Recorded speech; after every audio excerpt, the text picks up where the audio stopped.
Bonjour à tous, leçon numéro 1 du droit et libertés fondamentaux. Nous allons commencer par le contenu des droits et libertés fondamentaux pour ensuite discuter des droits et libertés relatifs à la vie et au corps. Donc pour commencer, il s'agit de l'élément le plus important puisqu'il conduit à examiner la manière dont chaque État reconnaît plus ou moins largement les droits fondamentaux. Donc l'examen du contenu de ces droits peut s'appuyer sur un catalogue, c'est-à-dire une liste de droits qui sont reconnus, protégés ou écartés. On observe que dans chaque État, une proclamation progressive des droits et libertés, notamment à l'échelon européen. La France est emblématique de cette évolution, plusieurs textes ayant instauré 3 générations de droits. A l'inverse, dans certains États récemment décolonisés ou issus de l'ex-URSS, c'est la première constitution, parfois la seule en vigueur, qui affirme un ensemble très large de droits et libertés. La difficulté tient au fait que l'examen du contenu des droits et libertés aboutit à des situations diverses.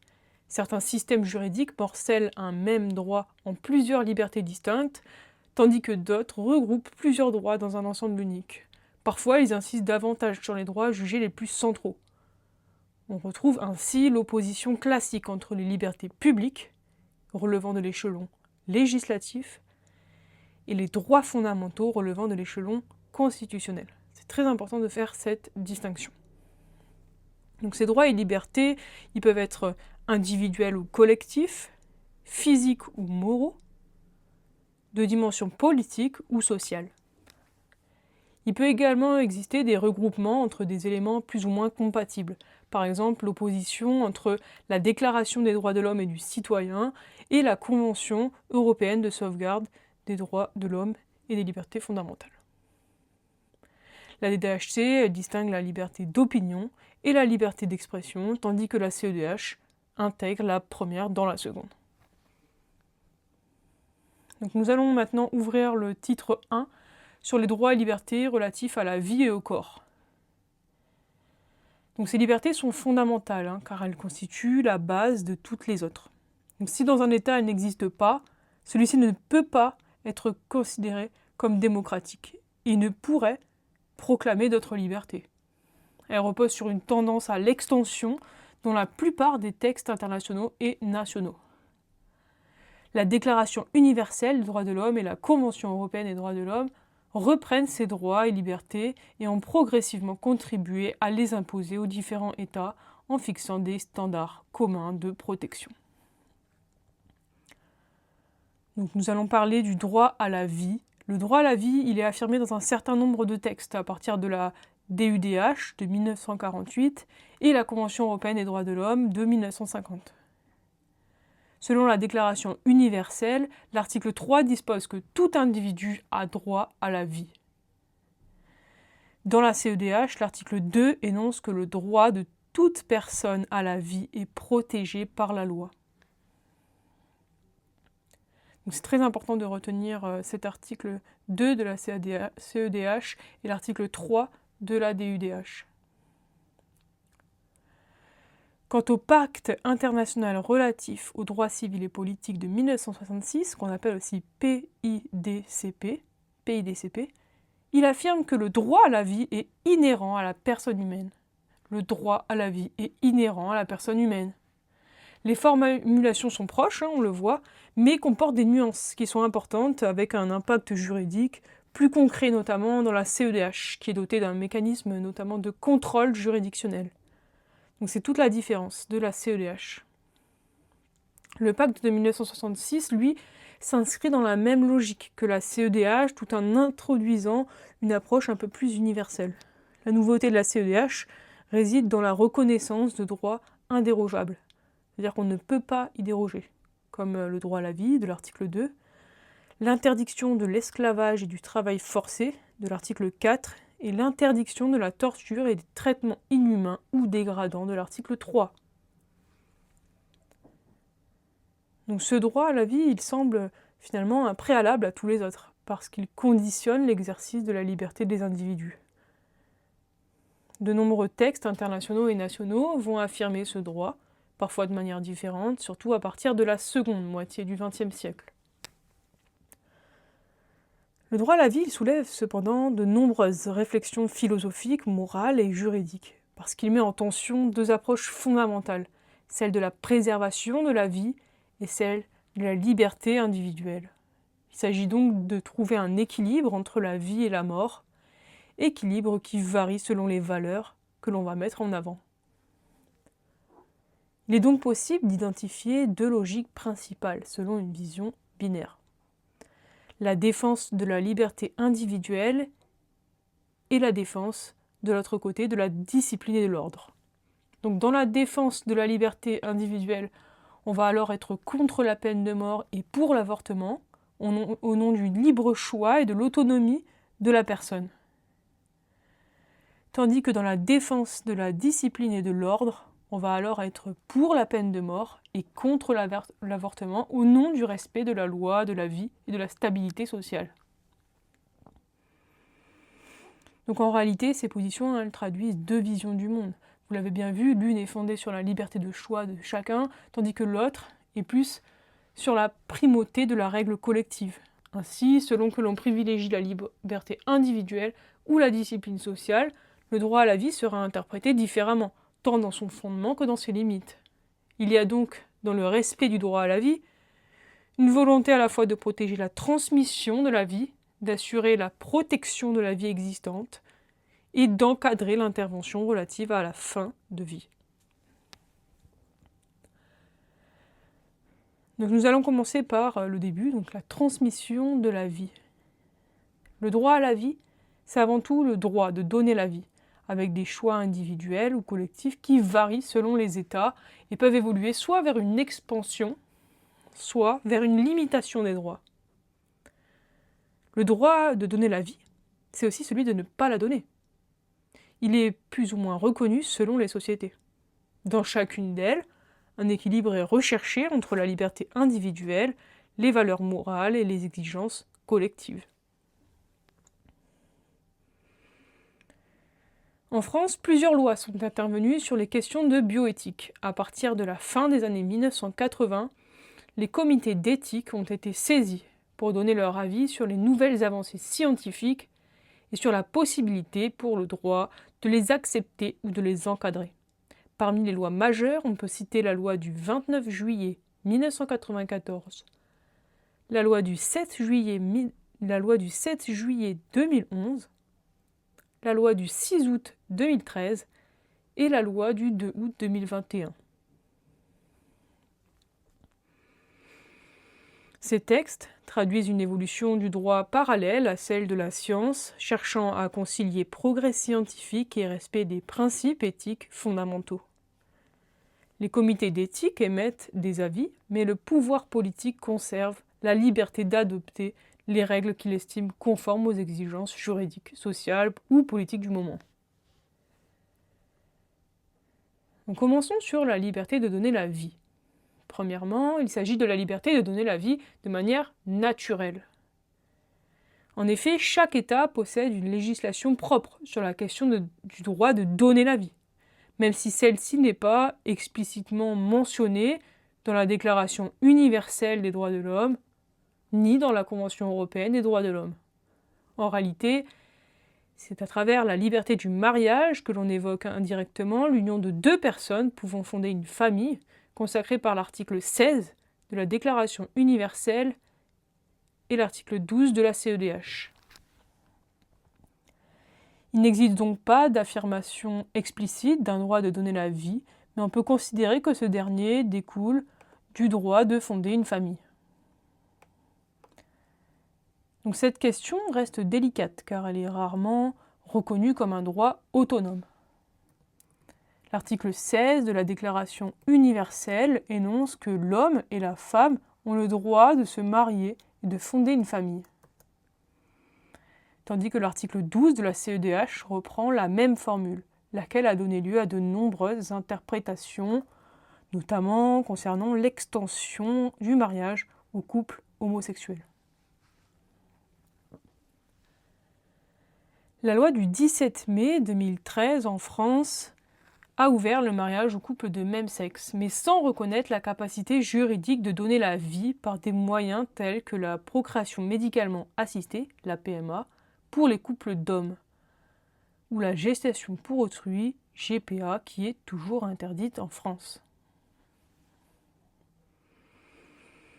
Dans le monde, beaucoup d'États refusent encore de reconnaître la liberté de donner la vie en dehors du mariage ou de la famille.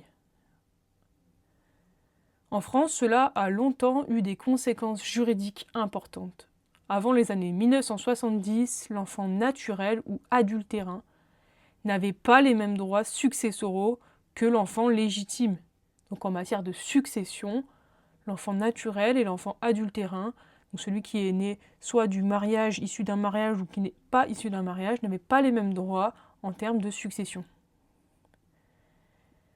Progressivement, cette distinction a été abolie, marquant une évolution vers l'égalité des filiations. Donc parallèlement, la société a vu émerger des techniques et des dispositifs juridiques afin de concilier liberté et responsabilité, comme par exemple l'accouchement sous X, qui permet à une femme d'accoucher anonymement et de confier l'enfant à l'adoption. Cette liberté de donner la vie sans être identifié se heurte toutefois à l'idée selon laquelle l'enfant aurait un droit à connaître ses origines. Donc la question se pose, si la mère a droit à l'anonymat, est-ce que l'enfant, lui, a droit de connaître ses origines ? Dans la décision Audièvre contre France du 13 février 2003, la Cour européenne des droits de l'homme a reconnu la nécessité de trouver un équilibre entre le droit de la mère au respect de sa vie privée et le droit de l'enfant à connaître ses origines. La CEDH a notamment considéré que le système français, qui permettait de préserver l'anonymat tout en ouvrant la possibilité d'un accès encadré aux informations, assurait ainsi un juste équilibre entre les intérêts en présence. Il existe donc en pratique plusieurs réalités distinctes selon les États. La maternité secrète, l'abandon secret ou encore l'accouchement sous X, chacune occupant une place variable dans les systèmes juridiques nationaux. Dans une autre décision très importante de la CEDH, la décision Cherrier contre France du 30 janvier 2004, la Cour a confirmé cette approche en estimant qu'il ne fallait pas remettre en cause la possibilité de maintenir un système d'anonymat tout en exigeant l'existence d'une procédure permettant de solliciter la levée du secret de l'identité de la mère sous réserve de son accord. Cette décision Cherrier contre France du 30 janvier 2004 est très importante, puisqu'elle remet en cause, elle estime qu'il ne fallait pas remettre en cause la possibilité, donc on doit garder un système d'anonymat, mais il y a une exigence de l'existence d'une procédure qui permet de solliciter la levée du secret de l'identité de la mère sous réserve de son consentement, de son accord. Donc ainsi, la jurisprudence européenne, elle cherche à maintenir un compromis entre d'un côté les droits et les intérêts en présence, et ceux de la femme, bien sûr, et ceux de l'enfant, en conciliant l'accès de l'enfant à ses origines avec le respect de la volonté et du consentement de la mère, dans un cadre respectueux des traditions et des équilibres sociaux qui sont propres à chaque État, bien sûr. Donc nous avons vu la liberté de donner la vie de manière naturelle, nous allons maintenant voir la liberté de donner la vie grâce au recours à l'assistance médicale à la procréation. À partir des années 1970, il y a l'apparition de nouvelles techniques de procréation qui a profondément transformé la conception juridique du droit de donner la vie. Ces innovations, notamment la fécondation in vitro, qu'on appelle aussi la FIV, communément appelée à l'époque le bébé éprouvette, impliquait l'utilisation de matériaux biologiques variés pour permettre la conception en dehors du corps humain. Face à ces progrès scientifiques, des comités d'éthique ont été créés, composés de scientifiques, de juristes et de personnalités qualifiées, afin de réfléchir aux implications morales, sociales et juridiques de ces pratiques. Certaines questions demeurent particulièrement controversées, comme la gestation pour autrui, GPA ou le clonage. La France a toujours rejeté le clonage et reste opposée à la GPA, malgré des débats récurrents. Des situations complexes ont également été soumises aux juges, notamment les demandes de veuves souhaitant se faire implanter un embryon après le décès de leur conjoint, demandes qui ont été rejetées à la fois par la jurisprudence et par la loi. Le législateur a progressivement accepté plusieurs techniques de procréation, donc la fécondation in vitro, le transfert d'embryons et l'insémination artificielle. À l'origine, ces pratiques étaient strictement limitées aux couples hétérosexuels stables vivant ensemble depuis au moins 2 ans et visaient à éviter la transmission d'une maladie grave ou à remédier à l'infertilité. En cas de décès, de divorce, de séparation de corps ou de cessation de la communauté de vie, le recours à ces méthodes était alors interdit, traduisant une approche centrée sur le projet parental du couple. Plusieurs lois de bioéthique ont accompagné l'évolution scientifique et sociale, notamment celle du 6 août 2004 et du 2 août 2021, qui marquent une extension progressive des possibilités de recours à la procréation médicalement assistée, PMA.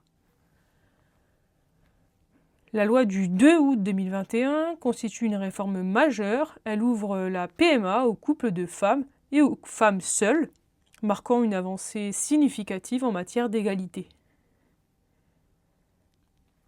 Ce nouveau mode de filiation impose pour les couples de femmes une reconnaissance conjointe devant notaire avant la naissance de l'enfant.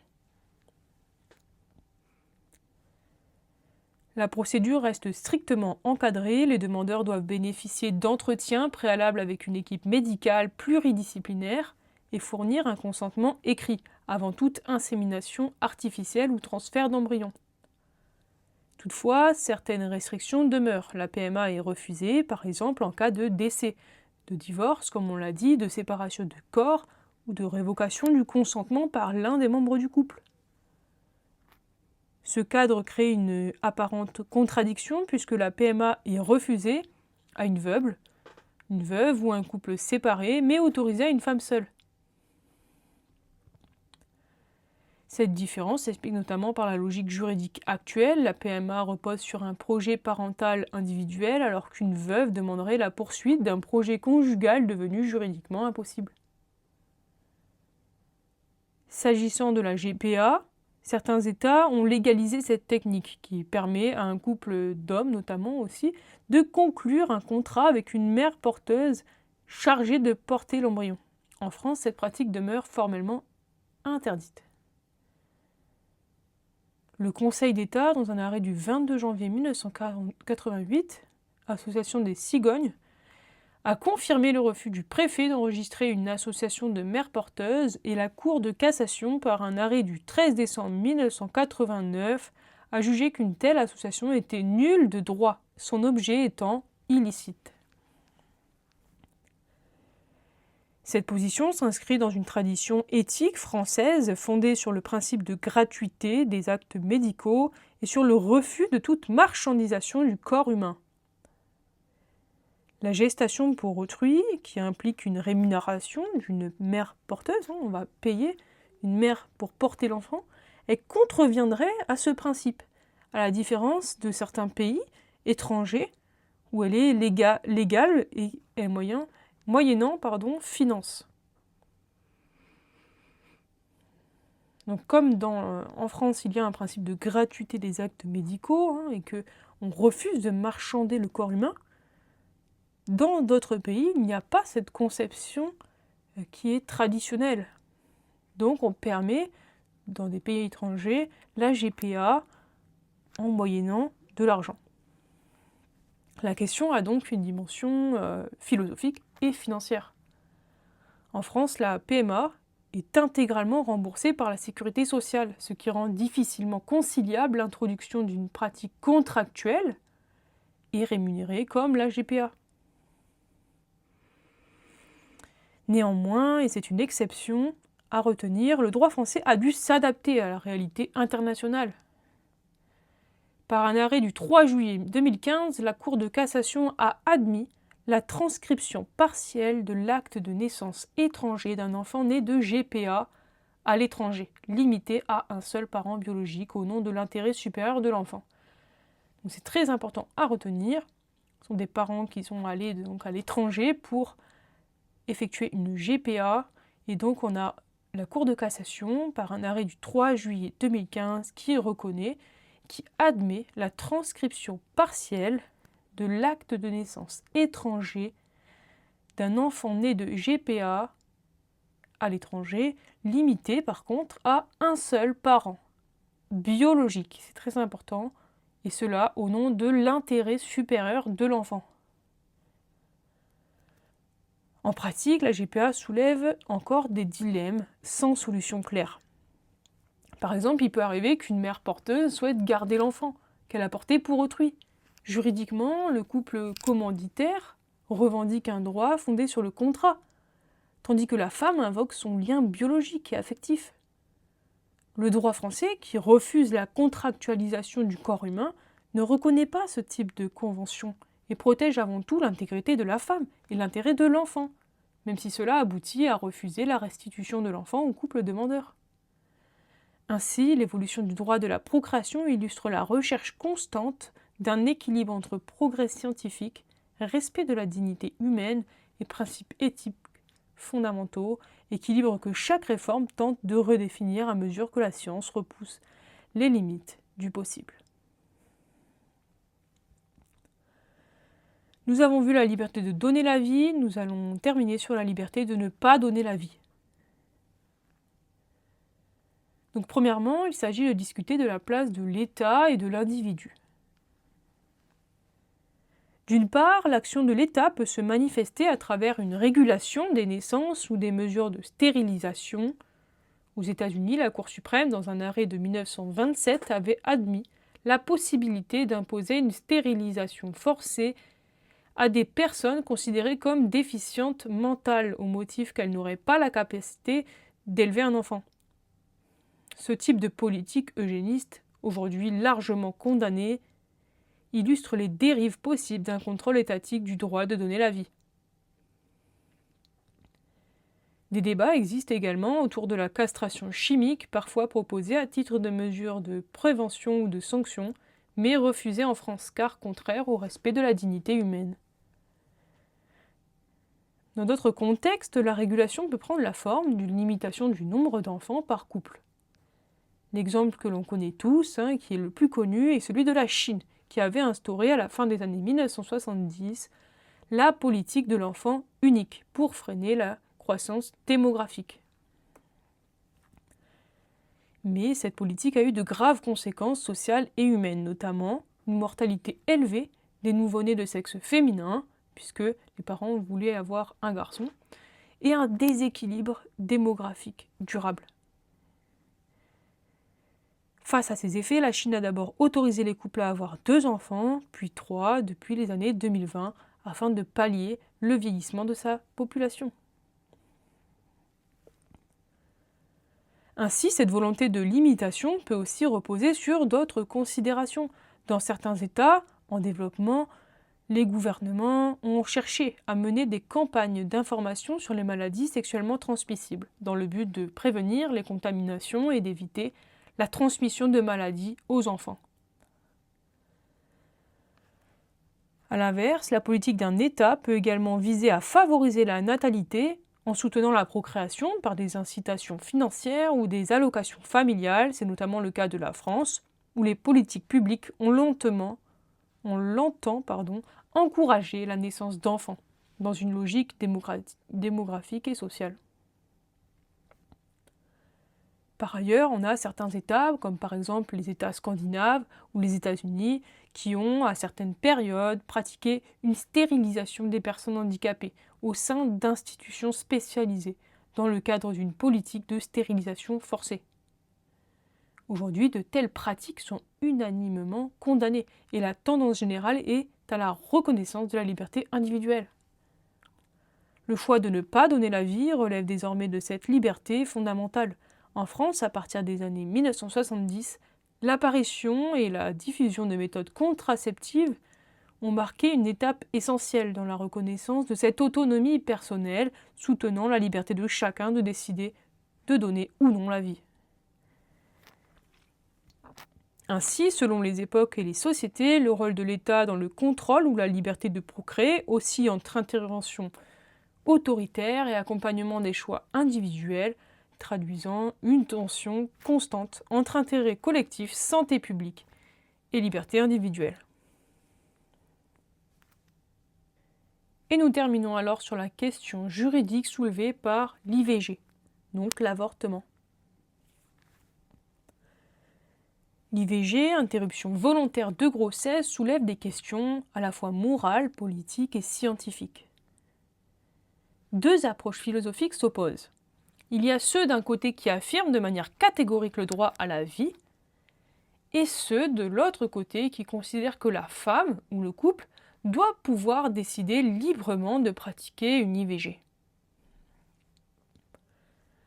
Selon les États, la situation varie. Certains reconnaissent le droit à la vie dès la fécondation, d'autres uniquement à la naissance. La France, comme beaucoup d'autres pays, adopte une position intermédiaire. Historiquement, le droit français a longtemps pénalisé l'avortement, entraînant de lourdes peines pouvant aller jusqu'à 10 ans de prison.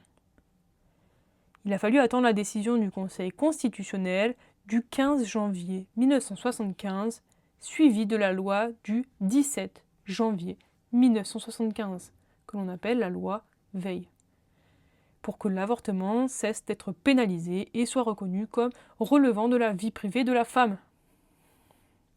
Donc il faut retenir cette date, la décision du Conseil constitutionnel du 15 janvier 1975, suivie de la loi Veil du 17 janvier 1975. La loi Veil qui vient du nom de Simone Veil, bien sûr,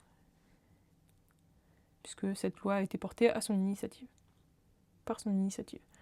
Cette évolution marque le passage d'une logique de répression à une logique de liberté encadrée fondée sur la dignité et l'autonomie individuelle.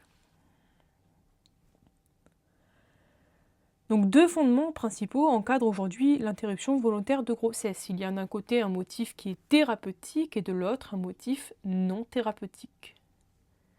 Donc s'agissant du motif thérapeutique, il est précisé par la loi du 2 août 2021 à son article 28, puisqu'il permet de recourir à une interruption volontaire de grossesse à tout moment de la grossesse, dès lors que deux médecins, membres d'une équipe pluridisciplinaire, attestent après avis consultatif,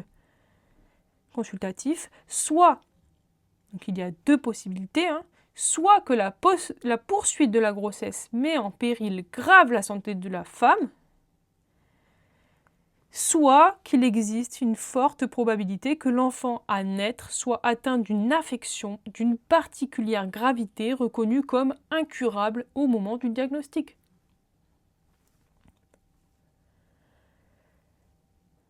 La composition de l'équipe pluridisciplinaire varie selon le motif. Lorsque la poursuite de la grossesse met donc en péril grave la santé de la femme, l'équipe va comprendre quatre spécialistes, bien sûr. Donc, premièrement, un médecin qualifié en gynécologie obstétrique, membre d'un centre pluridisciplinaire de diagnostic prénatal. Deuxièmement, un praticien spécialiste de l'affection dont la femme est atteinte. Troisièmement, un médecin ou une sage-femme choisie par la femme.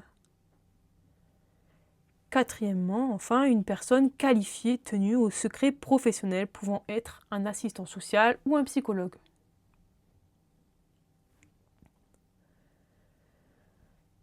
Deuxième motif, lorsque l'interruption est envisagée en raison d'une forte probabilité que l'enfant à naître soit atteint d'une affection incurable d'une particulière gravité, l'équipe compétente est celle du centre pluridisciplinaire de diagnostic prénatal. La femme peut demander qu'un médecin ou qu'une sage-femme de son choix soit associé à la concertation. Donc vous l'avez compris, c'était le motif thérapeutique et nous allons passer au motif non thérapeutique. Le motif non thérapeutique, initialement réservé aux situations de détresse, autorisait l'IVG jusqu'à la 10e semaine de grossesse. Ce délai a été progressivement allongé à 12 semaines, puis encore étendu par la loi du 2 mars 2022, traduisant la volonté du législateur d'étendre la liberté et l'autonomie de la femme, et plus largement du couple dans la maîtrise de leur projet parental. Le juge français a considéré que l'IVG est compatible avec le droit à la vie, garanti par l'article 2 de la CEDH, ainsi qu'avec la protection de l'enfant à naître mentionnée dans le préambule de la Constitution de 1946.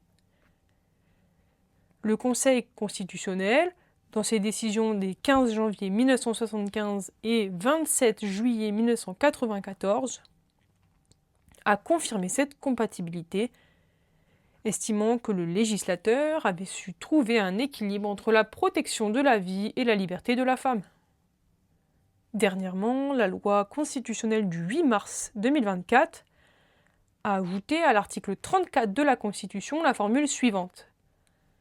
La loi détermine les conditions dans lesquelles s'exerce la liberté garantie à la femme d'avoir recours à une interruption volontaire de grossesse. L'intérêt de cette constitutionnalisation de l'IVG réside dans la volonté d'assurer une protection maximale de ce droit face à la crainte que certains gouvernants puissent revenir sur cette possibilité à l'avenir. Ainsi, en inscrivant la liberté de recourir à l'IVG dans la Constitution, le constituant a ainsi voulu sanctuariser ce droit fondamental en le plaçant au sommet de la hiérarchie des normes et à l'abri de toute remise en cause législative. Toutefois, on peut remarquer qu'il s'agit de la liberté de recourir à une interruption volontaire de grossesse et non du droit à recourir. Ça change tout puisque l'État n'a pas le devoir d'assurer ce droit, mais n'a pas le droit de s'ingérer dans la vie privée de la femme, d'avoir recours à une interruption volontaire de grossesse. Donc l'État ne peut pas lui refuser l'IVG, mais l'État n'est pas tenu de lui permettre une IVG. Donc c'est différent. Donc la question du statut juridique maintenant de l'embryon. Donc l'embryon ou le fœtus, on pourrait se demander est-ce qu'il possède une personnalité juridique et donc par conséquent un droit à la vie. La jurisprudence reste divergente. Il s'agit d'un sujet qui est délicat.